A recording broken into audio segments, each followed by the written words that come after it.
Thank you to my friends and your stalwart servant leaders, Tony Perkins and General Jerry Boykin. I'd also like to thank Kathy Herod for the great work that she and the Center for Arizona Policy do to promoting our shared values. Indeed, thank you all for the opportunity to speak with you about some of our shared concerns in the world.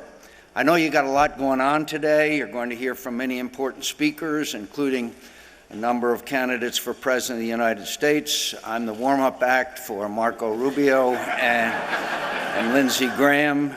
So listening to a former unsuccessful candidate from 2 presidential elections ago, which is practically a century in Washington years, probably isn't your first priority. By the way, after I lost, I slept like a baby.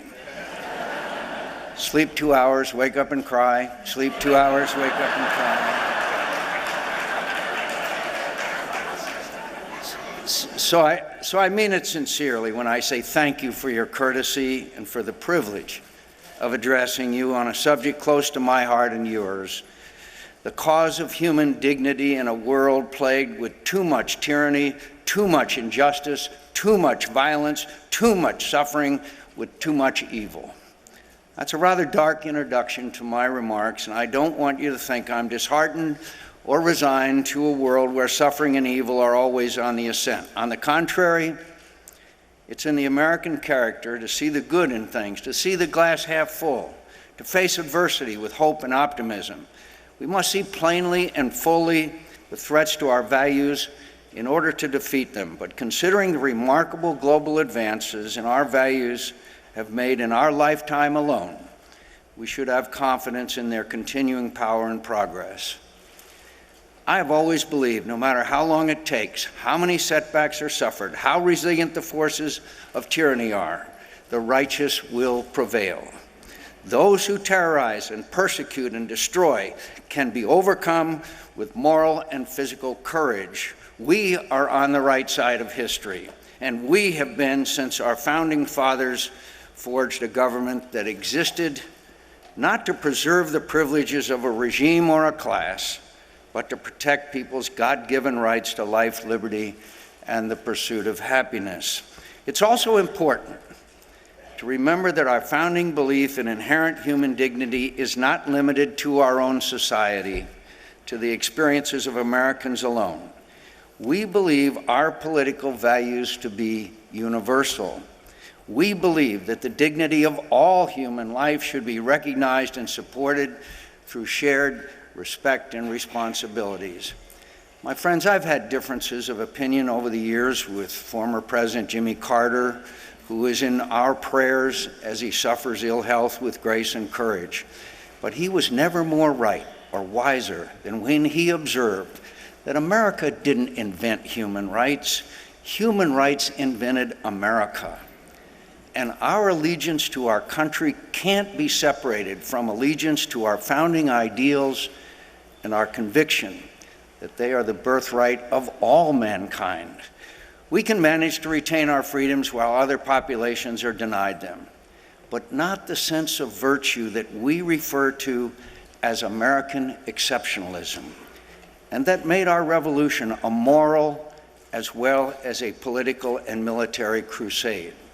Accepting the degradation in other countries of values we believe are God-given and universal is to relinquish some of our own humanity.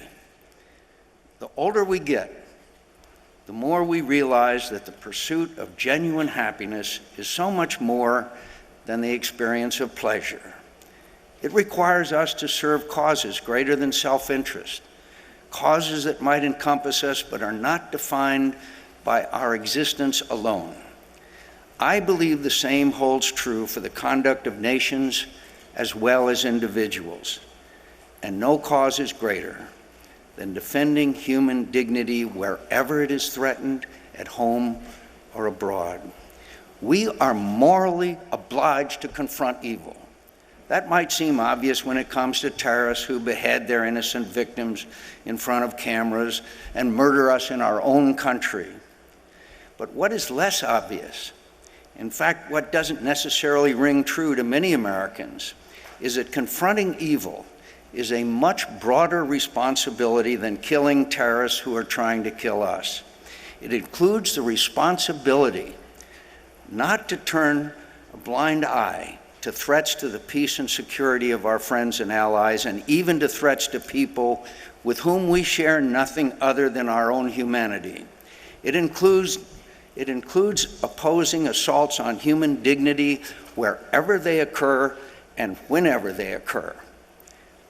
Our opposition cannot always be military, obviously, but it should always be clear in the conduct of our policies and our public and private diplomacy, in the material and rhetorical support we give the victims of tyranny, and in our relations and communications with their oppressors. There is no more fundamental right in a free society than the free practice of religion. No society that denies religious freedom can rightly claim to be good in some other way. And no person can be true to any faith that believes in the dignity of human life if they do not act to support those whose dignity is under assault because of their faith.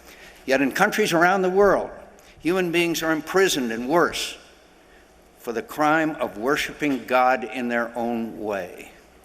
In some places, that's happening at the direction of government or with government's acquiescence. The United States should be first among all nations to denounce religious persecution in all its forms and locations, even when it takes place in nations with whom we have important and complicated relations, such as China and Saudi Arabia, for example. Of course,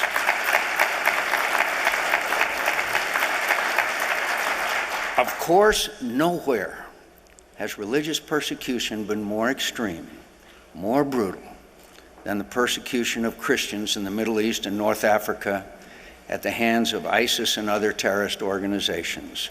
Whole Christian communities are being brutalized, murdered, driven from their ancestral homes, and destroyed in the land where the faith was born and first took root in the hearts of humanity.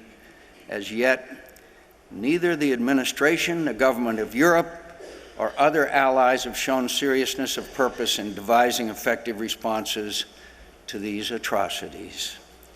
Promoting religious freedom should be in the forefront of our counterterrorism efforts. It should be central to our development programs in the region and in our efforts to build alliances with local and regional leaders who will oppose radical Islam ideologies and advocate tolerance and pluralism.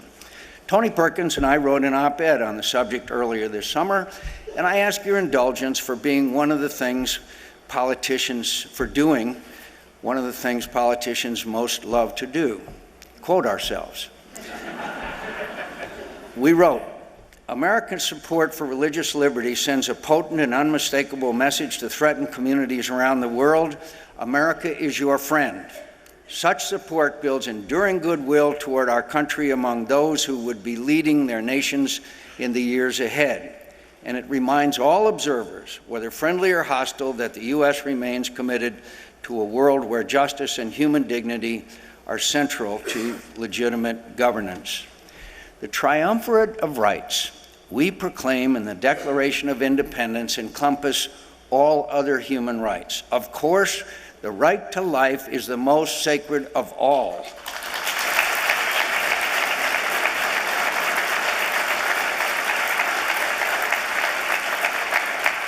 No other rights exist without it, obviously.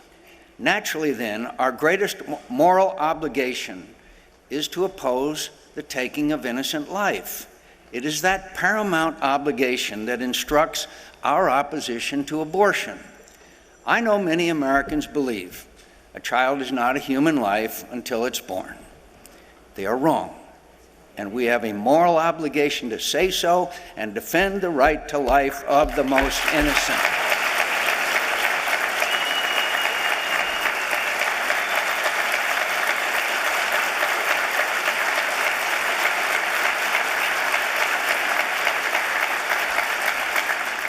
Contrary to conventional Washington wisdom, public support is growing for our position, and will continue as more Americans are exposed to the cruelest realities of abortion and the apparent indifferences to suffering and loss of life exhibited by some leading abortion advocates. Opportunities to restrict abortion should improve, not as quickly as we want or as much, but I have to believe that Americans' sense of justice and humanity will prevail eventually. Senator Lindsey Graham, one of who I'm the warm-up act for, along with Senator Rubio and others. Senator Graham introduced a ban on abortions beyond the time a child in the womb can feel pain, which I strongly support. I know restricting abortions isn't sufficient, but it's progress. Fewer unborn children will perish. Senate Democrats blocked it from coming to a vote the other day. That's frustrating, but it won't be the final word.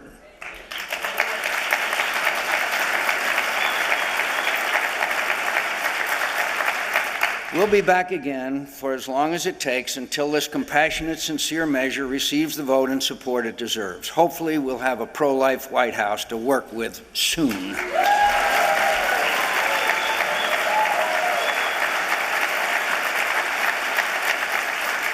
Defending innocent life should be a high priority in the conduct of foreign policy, too. Yet, time and again, the free world has been slow or inadequate in our responses to attempted genocides in the unfree world. We were slow in Cambodia, Rwanda, Srebrenica, Kosovo, Sudan, and elsewhere. We've been woefully ineffective to date in efforts to stop the horrors occurring in Syria, which include mass murder on the scale of genocide, the use of chemical weapons, millions of displaced, starving innocent people, and the most brutal, dehumanized form of terrorism we've yet witnessed. All because of a feckless foreign policy by the President of the United States.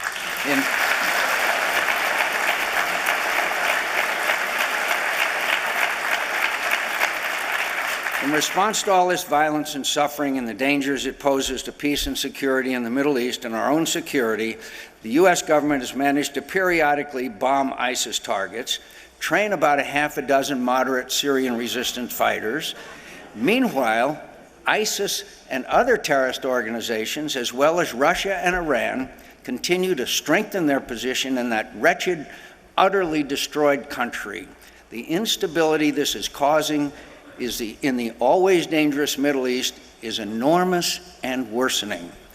Add to that instability the fact that we have concluded an agreement with Iran that won't prevent it from eventually acquiring nuclear weapons, but will flow billions of dollars in revenues to a regime that is bent on dominating the Middle East and sworn to the destruction of the State of Israel, a regime that has killed hundreds of Americans, remains an implacable enemy of the United States, and is also the biggest sponsor of terrorism in the world. In pursuit of regional hegemony, while under the full pressure of international sanctions, Iran has expanded its intervention in Lebanon, Syria, Iraq, Yemen, Gaza, Bahrain, and elsewhere. Imagine what the Revolutionary Guard and Quds Force, who will be further entrenched in power by this agreement, will do with the windfall sanctions relief. Iran will provide more arms and more supplies to their terrorist proxies in the region, and more support for tyrants like Bashar Assad, whose ruthlessness in clinging to power has destroyed his nation and provided opportunities for expansion to ISIS and other terrorist forces. Despite repeated assurances to the contrary, administration officials did not restrict their negotiations with Iran to its nuclear program. They made major concessions on Iran's conventional weapons and ballistic missile programs. They agreed to lift the international arms embargo against Iran in 5 years. Russia and China and others, eager to provide Tehran with the advanced conventional capabilities it desires, will likely ignore any American concerns or protests, as they routinely do today on many other issues. In 8 years, the ban on ballistic missiles will be lifted, allowing Iran to obtain systems whose purpose is to deliver nuclear weapons, while under the terms of the agreement, it is permitted to remain a threshold nuclear state with an industrial enrichment capacity. We are allowing the Middle East to become drastically more dangerous while squandering our influence there, which was already at a low ebb thanks to the administration's policies and failures to act in response to other crises in the region. Israel and other friends will face an imminent existential threat, and Iran's power and influence in the Middle East will be greater than any other regional player should it acquire ballistic missiles and then suddenly abrogate the agreement and race to develop nuclear warheads. Other powers in the region, my friends, aren't going to stand by for the next few years and watch this threat develop. They'll do what they have to do, irrespective of U.S. wishes. A nuclear arms race will likely ensue in the most volatile, terrorist-ridden region on Earth. We have put the lives of American soldiers at greater risk. By allowing Iran to develop an advanced military arsenal, our concessions have greatly increased the probable cost of a military response to Iran's violation of the agreement. Many pundits have hailed the agreement, and the Democrats' obstruction of a vote in Congress on a resolution disapproving it as a great accomplishment for the president. This might sound funny coming from me, but I sincerely hope they're right. I hope this agreement proves to be a great success in the judgment of history. That would mean our worst fears weren't realized. I'm worried they will be, and the situation in the Middle East will be made exponentially worse as a nuclear arms race is added to the usual violence and instability there. Terrorist networks become stronger, better funded, and more effective. And one of our best and most important allies, Israel, confronts an existential threat that compels it to make a very hard, dangerous decision without the reliable support of the United States. I'm pretty sure, considering the nature and past behavior of the Iranian regime, that history will judge this agreement and current U.S. policy toward Iran as a catastrophe. I would be thrilled and relieved to be proved wrong. There are times when the natural optimism of Americans is challenged by exposure to inhumanity we can barely comprehend.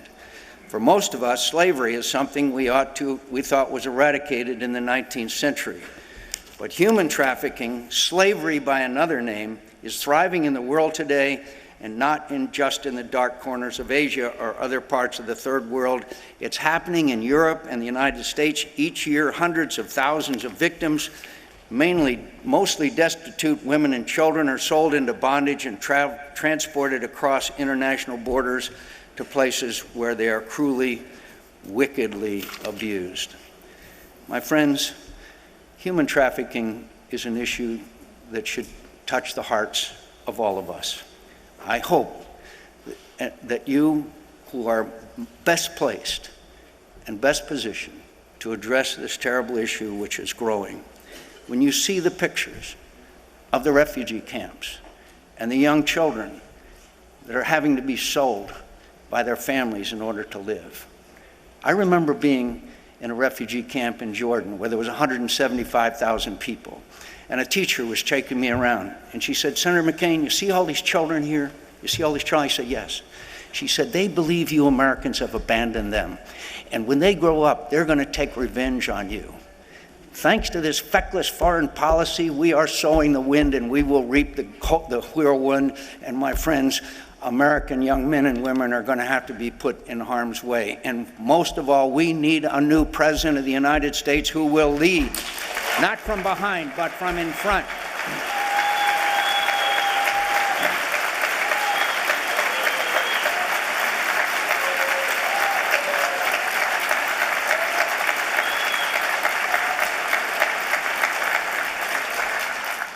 May I end by telling you a very brief story that some of you have heard before. Many years ago, when I was a guest of the Vietnamese in their Hanoi Hilton, as we love to describe it as, playing volleyball and enjoying their company, we were once spent many years in conditions of solitary confinement or 2 or 3 to a cell. For some reason, after about 4 years, the Vietnamese changed our treatment and put us into cells of 25 or 30 prisoners in each cell. It was a wonderful change, as you could imagine. I'd spent, at that time, 3 years living by myself. And one of the men who moved in the cell with us was a young man named Mike Christian. Mike Christian came from a small town near Selma, Alabama. He came from an incredibly poor family. He joined the Navy when he was 17, later took advantage of a program, became an officer, and was the co-pilot in the A-6 aircraft, and was shot down and captured sometime before I was. Mike Christian had a keen appreciation for the benefits of serving a country in uniform. And as part of the change in treatment that took place, the Vietnamese allowed some of us some packages from home, which contained some articles maybe of food and some small articles of clothing. The uniform that we wore in prison was a blue short-sleeve shirt and trousers that looked like pajama trousers, and sandals made out of rubber tires. I recommend them highly. One pair lasted me 5.5 years. And Mike Christian got a piece of white cloth and a piece of red cloth from these packages and fashioned himself a bamboo needle. And he sewed on the inside of his shirt the American flag. Every evening before we would have our bowl of soup of undetermined content, we would put Mike's shirt on the wall of the cell and say the Pledge of Allegiance. Saying the Pledge of Allegiance is obviously not the most important part of our day, although we certainly are privileged to do so. But in that prison cell, saying the Pledge of Allegiance to our flag and our country was really the most important part of our day. Vietnamese routinely searched our cell. They came in one day and searched our cell and found Mike Christian's shirt with the flag sewn inside of it. That evening they returned, called for him to come outside the cell, closed the door of the cell, and beat him very badly for about 45 minutes right outside the cell, and then threw him inside. And obviously he was beaten rather badly. The cell in which we lived had a concrete slab in which we slept and a light bulb in each 4 corners of the room. We cleaned up Mike as well as we could.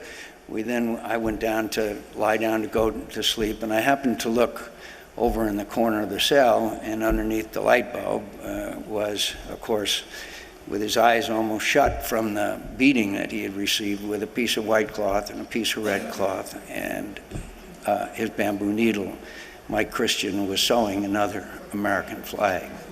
He didn't do that because it made Mike Christian feel better. He knew how important it was to pledge our allegiance to our flag and country.